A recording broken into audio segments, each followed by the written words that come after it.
มันเกิดอีหยังขึ้นเป็นอย่างน้องฮักแพงจึงโพสต์ร่ายยาวเต็มหน้ากระดาษแบบนี้ปกติแล้วถ้าบ่แม่นวันสำคัญน้องฮักแพงจะบ่เคลื่อนไหวและเอ่ยถึง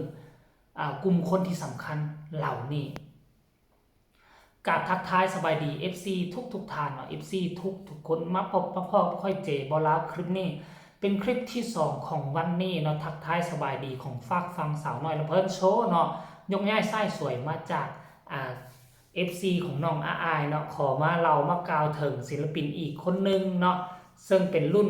พี่เป็นรุ่นเอื้อยของน้องอาอายเนาะเป็นจังไรเนาะทั้งฝากฟังของสาวน้อยลำเพิ่นโชว์เนาะการแสดงคำคืนที่ผ่านมาเป็นจังไดคนหลายอยู่บ่และศิลปินแต่ละคนได้มาไล่เต็มกำมืออยู่บ่เนาะจะคือน้องอาอายอยู่บ่เนาะน้องอาอายทั้งเสียงที่6นี่มาไล่ก็บ่ธรรมดาเด้อเนาะและตัวน้องฮักแพงนี่ก็เป็นดาวเด่นดาวดังดวงใหม่ประจำวงสาวน้อยละเพิ่นโชว์ถึงเอาไปตีข่าวอยู่ในเพจดังหลายเพจนะท่านผู้ชมเนาะละมือนี่อยู่ซื่อๆเนาะมันบ่มีวันสำคัญอีหยังแต่เป็นอย่างน้องฮักแพงจึงออกมาเคลื่อนไหว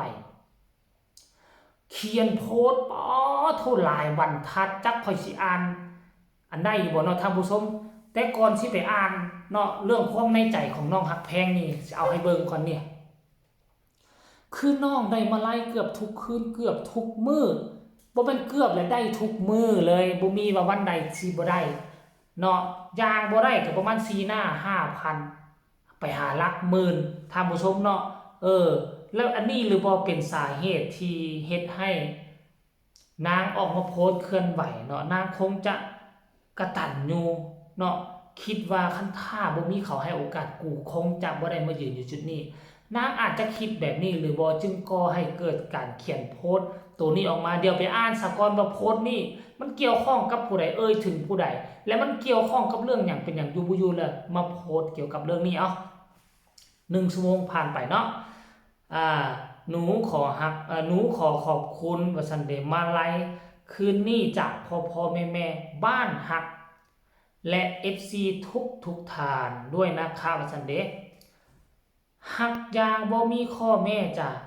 ขอบคุณผู้บริหารพ่อโจแม่นุชพ่อนนแม่บีพ่ออำนาจญาสุภาพคู่ปอคู่เอไอ้ท็อปพอมาเดี่ยวพี่นาโนและผู้ใหญ่ทุกทางที่ให้โอกาสเด็กคนนี้มีงานมีช่องทางการทำมาหากินเลี้ยงดูครอบครัวและเป็นเส้นทางเดินตามฝันอย่างแข็งแกร่งขอบพระคุณทุกอย่างสูงค่าวาสเน่เป็นอย่างสูงค่าขอบคุณทุกกำลังใจที่ให้หนูลูกสาวคนนี้เสมอมาเอ็นดูลูกสาวตั้งแต่วันแรกที่เข้ามาในวงการจนถึงวันนี้ในทุกวันก็จะมีพ่อแม่คอยเข้ามาให้กำลังใจตลอดบ่ว่าจะเป็นการให้มันไลค์กดไลค์กดแชร์กดติดตามทุกอย่างคือความหักที่มอบให้หนูหักสุดๆเลยค่ะสันผู้มีพระคุณกับหนูขอบคุณมาลัยจากพ่อแม่ในไลฟ์สดและในบ้านหักนะคะยังบ่หมดท่านผู้ชมเนาะขอบคุณพี่ชายที่แสนดีพี่นุกเกอร์และพี่ตังด้วยนะคะที่ดูแลเนรมิตความสวยให้น้องในทุกวันช่างที่ใฝ่ฝันฮักอ้ายเด้อจ้าวาสั่นท่านผู้ชมโอ้โหไผจะไปคิดอยู่ซื่อๆเนาะฮักแพงก็ออกมาเคลื่อนไหวนะนี่มันต้องมีแนวให้คิดมันต้องมีแนวกระทบจิตใจหรือว่าภูมิใจหรือว่าดนไปแล้วจะคิดพ่อความจริงน้องเคลื่อนไหวแบบนี้นี่เกือบว่าตลอดถ้ามีบุญมีงานมีวันสำคัญใดๆน้องก็จะเคลื่อนไหวแบบนี้ตลอดอยู่แล้วเพื่อเป็นการระลึกถึงและเพื่อเป็นการย้ำเตือนให้ทุกคนที่มาซัพพอร์ตที่มาช่วยเหลือว่าค่อยบ่เคยลืมบุญคุณพวกเจ้าเด้อให้พวกเจ้าจำไว้มือหนึ่งถ้าค่อยประสบผลสำเร็จค่อยโด่งดังเปี้ยงปั้งหลายกว่านี้ค่อยจะตอบแทนบุญแทนคุณทุกคนบ่ให้เหลือแม้แต่คนเดียวอันนี้คือเป็นการตอบยั่งหาตลอดนะท่านผู้ชมเนาะมาต่อกันวรรคสุดท้ายมันยังบ่ทันจบมันยังบ่ทันหมดเนาะ สุดท้ายนี้หนูขอให้พ่อแม่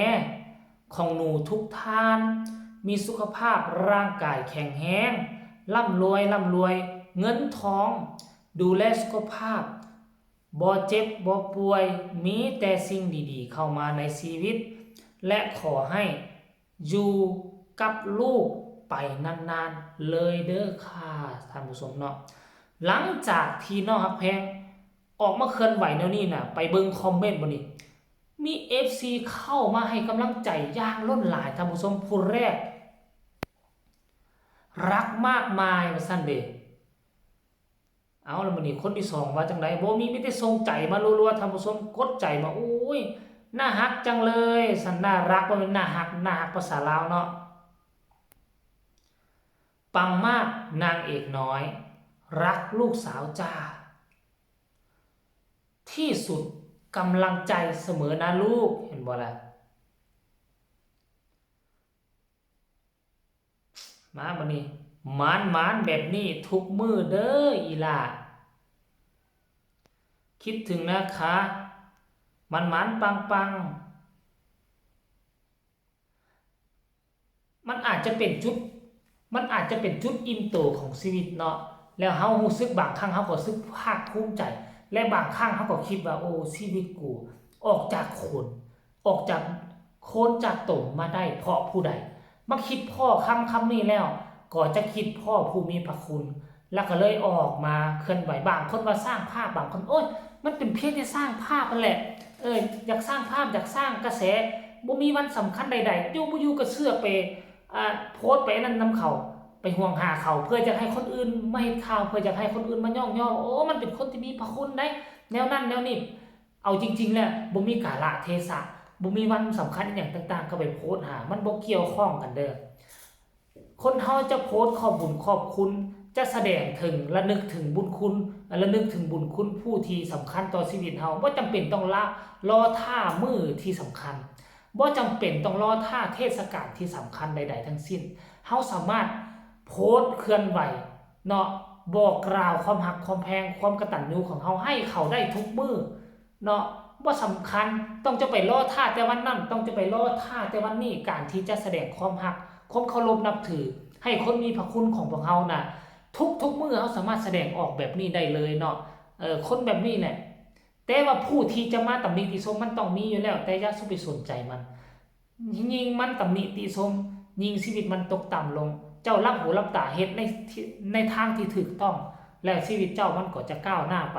เขามัวเมาแต่มาจับผิดคนอื่นเขาก็อยู่ที่จุดเดียวนั่นแหละเพราะเขาบ่เคลื่อนย้ายไปใส่ชีวิตเขาบัดสุดท้ายแล้วชีวิตเขาก็งมซอกบ่หา